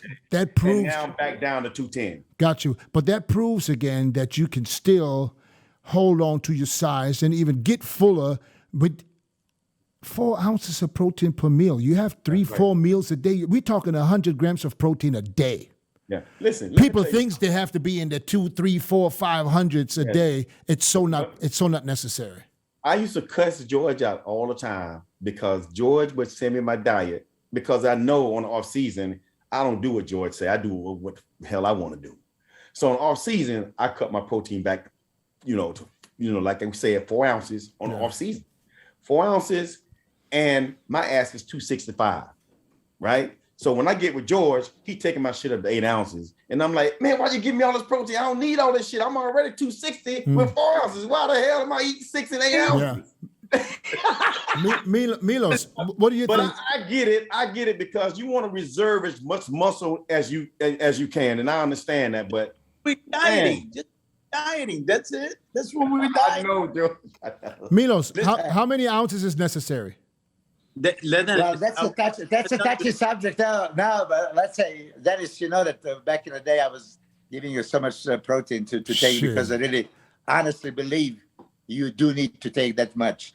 But it's the one thing building it and now maintaining it or downsizing it. You and Dexter are downsizing because you don't want to be that big, right? So 4 ounces, 100 grams of protein, that would be about minimal for survival, right? It wouldn't be like optimal for athletes. But right now, your goal is not to keep the muscle or build the muscle, it's to lose muscle. Yes. Yeah. So in that sense, you're doing the right thing. But here is I just find another one. You remember that's 1996.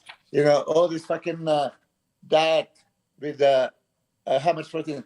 What do you see here? I can't see it. Protein, 750 carbs, right? That's way too much protein. Yeah.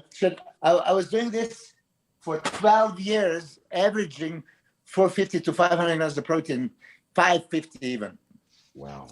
Few times when I tried to drop it down to 300, within a couple of weeks, I could see the difference. And I was one of the smaller guys back in the 90s. Remember, I couldn't compete with Kevin and Flex and Sean and Ronnie, Nasser, Dorian, Paul Dillette, right? So I needed to put the size on. What do you think? So that's why I was doing that much.